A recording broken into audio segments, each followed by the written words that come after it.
10 তারিখে 10 মার্চ যে ন্যাশনাল লোক আদালত অনুষ্ঠিত হবে, তো রাজ্য আইনি পরিষেবা কর্তৃপক্ষের তরফ থেকে যে একটি ভ্রাম্যমাণ প্রচার যান পাঠানো হয়েছে গোটা বীরভূম জেলা পরিভ্রমণ করলো। আজকে রামপুরহাট থেকে শুরু হয়েছে, আমরা মোল্লারপুরে ছিলাম সকালবেলায়, সেখানে ডিএলএফ সেক্রেটারি ম্যাডামও ছিলেন, একটা ক্যাম্প হয়েছে এবং প্রচুর মানুষের মধ্যে একটা অ্যাওয়ারনেস করা হয়েছে।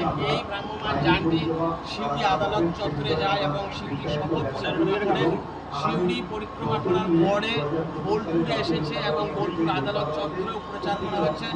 এখানে রয়েছেন আমাদের বোলপুর আদালতের অতিরিক্ত জেলা জজ মহাশয় এবং সাব ডিভিশনাল লিগ্যাল সার্ভিসেস কমিটির chairman mister Umesh Singh sir এবং জাজ উমাগুপ্ত দাস মহাশয়।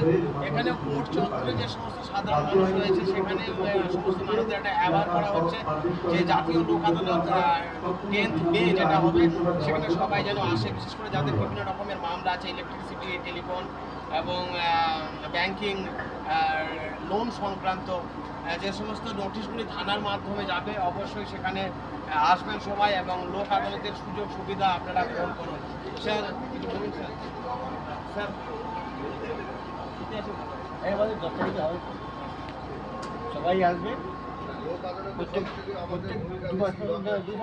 আমরা করি 3 মাস রেগুলার, এটা তো রেগুলার কাজ আমাদের। হ্যাঁ, রুটিন ওয়ার্ক। আমরা সবসময় প্রস্তুত, অল টাইম, এভরি টাইম।